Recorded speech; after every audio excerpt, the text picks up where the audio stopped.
An hourglass figure is a dream for most women, but Kelly Lee Kay has taken it to the next level.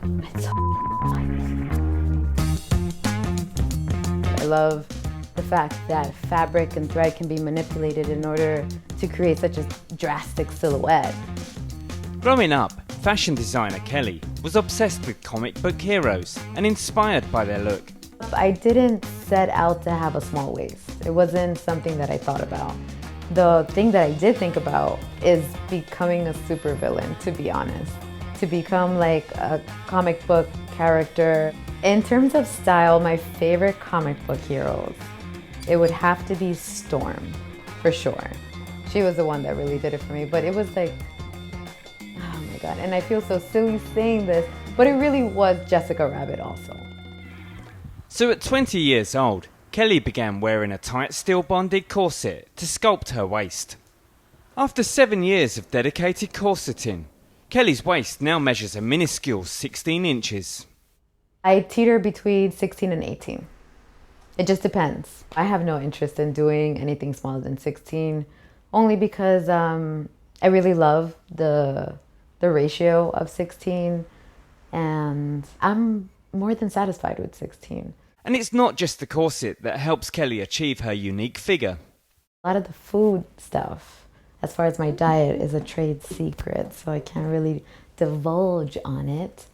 But I will say, don't have anything that makes you bloated, and no carbonated drinks outside of tight lacing. I was always really like healthy with my eating habits, although I do indulge in the burger and the macaroon.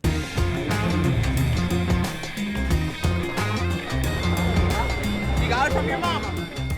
For Kelly, wearing a corset isn't about shocking the crowds or being super slim. But when she takes to the streets of New York, she receives a mixed response. I think it's extreme to go to that length to reshape your body in such a way. I feel sorry for her 10 years from now. Somebody's going to pay the consequences. It will be her.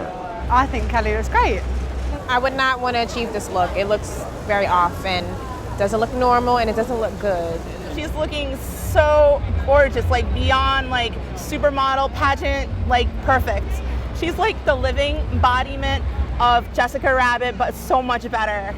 When faced with questions about her corseting, Kelly is keen to stress that she takes the greatest of care when it comes to her health. I'm a fashion student. Okay, so just out of curiosity, because I have seen what happens to women's organs and bones inside from prolonged corset wear. Have you seen a doctor? So whenever I do go to the doctor, I'm not wearing my corset, but you can feel my rib cage is shaped differently. Changed, yes. Yeah. So I've done my checkups and everything is all healthy and good. There's like this misconception that your organs like really change, like they totally shift down, but it's like half an inch or less than half an inch that it just shifts a little. Kelly's love of corsets and haute couture have influenced her unique look, and she will continue to follow her dreams, making a career in designing and modeling. But I was always like really in love with the idea of bringing like fantasy into my everyday life. Whenever someone says to me that looks so unnatural, I have big bright blue hair. What part of me screams like I want to look like everybody else?